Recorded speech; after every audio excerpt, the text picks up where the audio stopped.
Okay, you're finding some sources on the internet, right? Well, in this lecture, we'll be considering how to evaluate those sources. We'll look at the website critique, the question of bias, and the task of evaluating web sources. As you know, this week you're advancing your research project with the web search and site critique, and there are two parts to that assignment.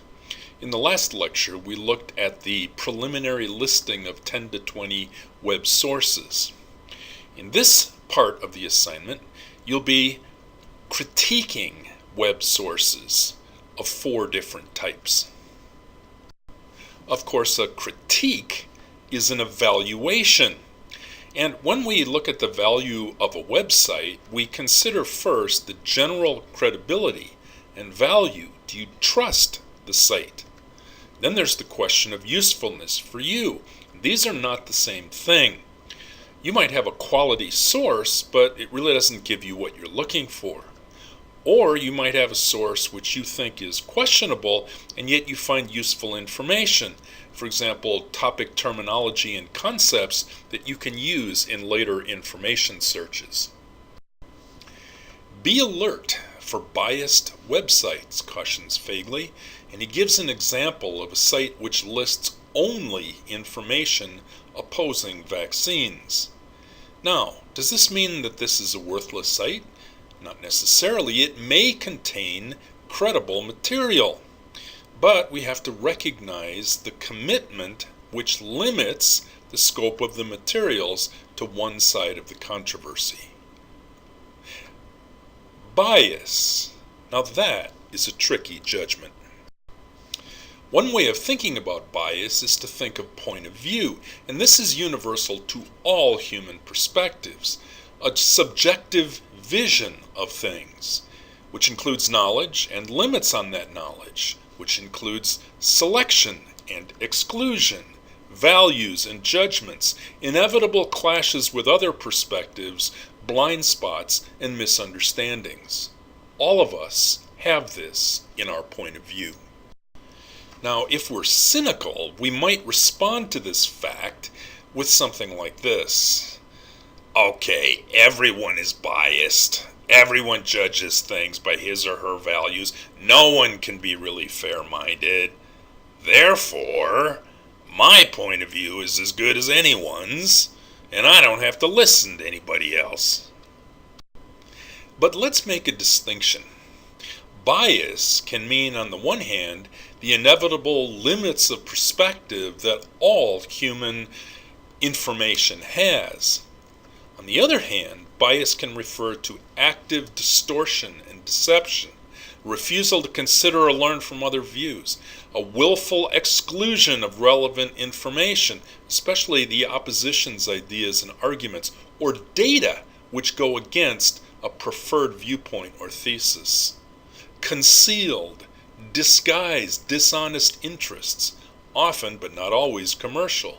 An inconsistency in applying standards, a misrepresentation of other views. These are not universal. What can we reasonably expect from credible sources?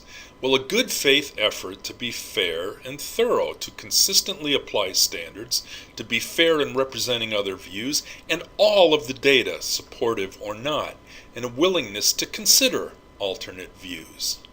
These are the hallmarks of credibility. Fagley is right. You need to beware of bias, but don't automatically dismiss a perspective that might even seem biased to you. All contain useful information from their standpoint. Consult and learn from all available perspectives, and then compare, contrast, learn, and synthesize. Now, of course, we begin a web search with a search engine, and web searches themselves can be biased, and you may wonder, how on earth can that happen? Well, as we discussed in the last lecture, a search engine uses a complicated formula or algorithm to identify web materials that match a search. bias has to be built into this because it's selective. What counts as a hit? How will hits be sequenced? Are these formulas influenced by commercial interests? Well, not generally. There are efforts on the part of all search engines to eliminate bias, but there have also been criticisms about this over the years. A web search may be biased not by the search engine, but by the sites that crop up. Many websites manipulate their own materials so they come up first in a search, and there are service providers who charge money to help a site do this. The result is competition and often burying of valuable material, in addition to a dominating of commercial interests. Perhaps the most important source of bias is the user. A web search engine uses an algorithm to track our personal interests and very quickly give us what we want to see, especially products we're likely to want to buy. Now, this is convenient and it's satisfying, but it leads to silos of interests. For example, ideological isolation. We only see materials that match our preferred ideas. Web searches satisfy us by blotting out everything we don't like and therefore are biased. So, the first part of our website critique asks you to look at the way your search engine works. Observe a few searches, critique the findings in sequence. What kinds of sources come up first? Do you see commercial bias? Do you see user bias? And write a couple of paragraphs that help you understand how to take the web search. Now, in our last lecture, we noted the fact that information portals provide a really valuable alternative to search engines. Portals screen sources for credibility and relevance, perhaps to a professional organization, to educators, etc. And yet, portals have points of view. Whenever we screen things, we select, we include, and we exclude, and selection reflects a set of interests: professional, academic, commercial, ideological. Is there a portal bias? Does it disguise commercial interests? Does it deliberately exclude material? Let's look at a portal called aspartame, which is a diet sweetener. The so-called information center offers empirical research, potentially valuable sources. And notice the URL, .org. That's supposed to be a nonprofit organization. What's the site perspective, though? Look at this happy face. The message is aspartame is healthy and safe and effective in weight loss. Are you suspicious of a commercial interest? To see that interest, we have to dig a bit. We find as we look on the site that the publisher is the Calorie Control Council. Now, according to its website, this is a non-profit organization offering an objective channel of information about weight loss, foods, and beverages. Non-profit, but what are the commercial interests? Well, it represents manufacturers, and its goal is to foster industry growth, that is, to sell products. So even though it's an ORG organization, the sponsor is a global PR company. Commercial interests are hidden at 3 levels of remove from the obvious portal front. Follow the money. All right then, let's look closely at the information portal you've chosen. Look for its perspective, a sponsoring interest, authorship, the quality and timeliness of its sources, its perspective controlling selection, included materials, excluded materials. Is there a bias? Are there concealed interests? Are there misleading exclusions? Eventually, of course, we have to actually look at a website or page. In section 19D, Fagley notes that we should pay attention to domains, and we looked at this in the last lecture. The domain is the final 3 letters after the period, web zones designating types of organization: commercial sites, nonprofit organizations, web networks, education sites, and government sites. Fegley also offers a handy checklist for evaluating web pages. First, pay attention to the source, the organization sponsoring the site, who's behind it. Then the author. Is the piece signed? If not, why not? Check the About link for background. What's the purpose of the site? Sales, persuasion, objectivity? Is it timely? What kinds of evidence are offered? Are there citations and links to sources? And do you see bias? Now, we just mentioned the About page that is linked on most home pages. A site homepage is designed for impact, and it doesn't often list all the background information of authorship and sponsorship.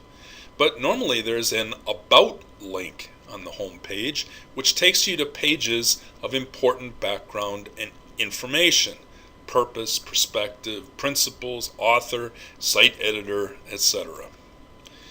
If there's information like this missing, well, that's a good reason to doubt the site's credibility.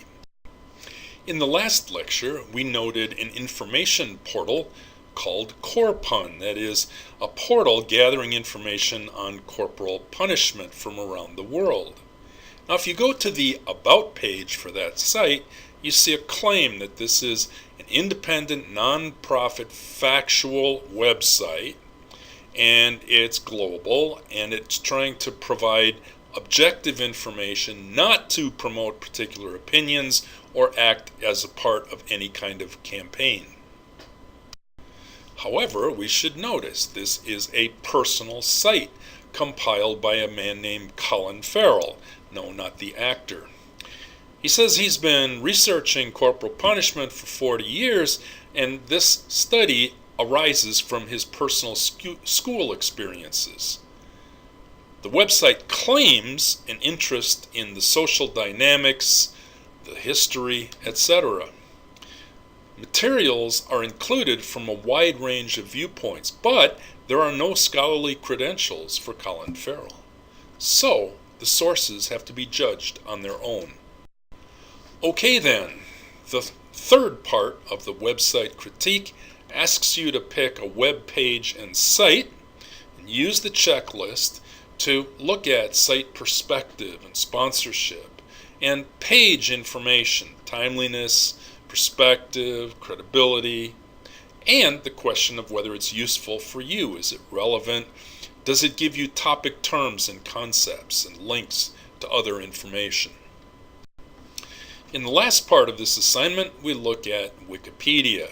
And you might think, now wait a minute, I thought Wikipedia was off limits in college. Well, you do use it, right?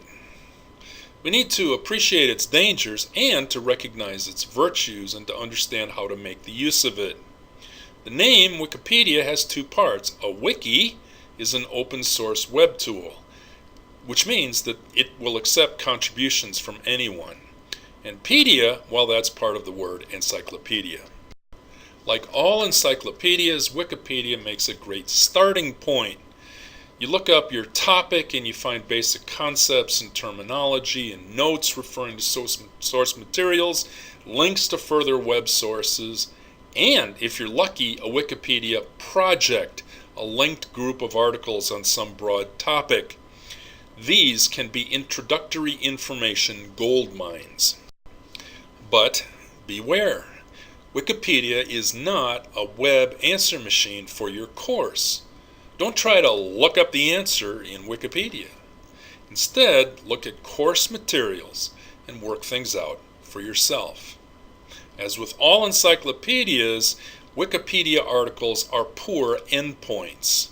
You can follow the articles to other sources, but cite those sources, not Wikipedia, in your report. Now we need to consider Wikipedia's greatest weakness. Anyone can edit a Wikipedia article, and they do. There are thousands of editors around the world. You can create an account. You can publish or edit the text of an existing article. There are dangers of this method. Sometimes the people who write or edit them are not experts, and this can lead to inaccuracy or overtly biased articles. Sometimes there's a matter of vandalism, intentional distortion on a topic, or editing wars in which certain people obsessively and repeatedly overwrite each other's work. But we also need to consider Wikipedia's greatest strength. That is that, surprise, anyone can edit a Wikipedia article. Let's say you have an article with questionable materials. Well, you can get correcting edits from other viewpoints. One of the great areas for this is intercultural perspectives. Editing eyes operate from cultural viewpoints around the world, and this leads to intercultural dialogue matched by very few sources. Over time, an article gains stability through multiple edits, and different viewpoints balance each other and correct errors. Unlike almost all other resources, Wikipedia provides tools to critique its articles. You can click into View History to see a record of all the edits to the article and the community identities of the editors, along with their track record. And you can look at the talk page, in which there's a discussion evaluating the article and a dialogue between editors of how it should be stated. Some articles earn featured article status. These are the best articles chosen by editors as examples, and there's actually a list of featured articles. They're judged on accuracy, neutrality, completeness, and style. As a general rule of thumb, newer articles are less stable and more vulnerable to errors. Older articles are more stable and trustworthy. We finish off our website critique with a look at a Wikipedia article. How credible is it? What does it include and exclude? Does it document its sources? Is there a controversy on the talk or history pages? Is it part of a larger Wikipedia project? How useful is it? Does it give you key terms and concepts and links and references which lead to further work? The website critique. 4 evaluative looks at web searches, information portals, a web page, site, and a Wikipedia article. You should write about 1 to 2 paragraphs each for 5 points. Next week, we'll look at scholarly sources and databases.